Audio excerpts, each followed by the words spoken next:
দেখেন ভাইয়েরা, এই যে আলম এশিয়া যে গাড়িটা যাইতাছে, এই দুইটা হিজড়া এবং দুইটা না আরো তিন চারটা হিজড়া আমি দেখছি পারাপারি করতেছিল।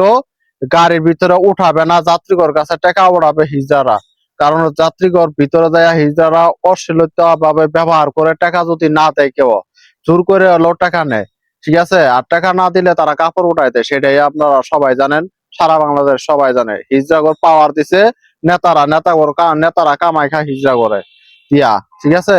আর এই যে গাড়ির ভিতরে সে আলম এশিয়া গাড়িটা হিজড়া করে গাড়ির ভিতরে নিবে না বিদায় গেট লাগাই দিতেছে, গাড়ি ছাইড়া দিতেছে, তারপরেও দেখেন ঝুল্লা এই গাড়ির ভিতরে উঠার জন্য চেষ্টা করতেছে, তারপরেও উঠবে।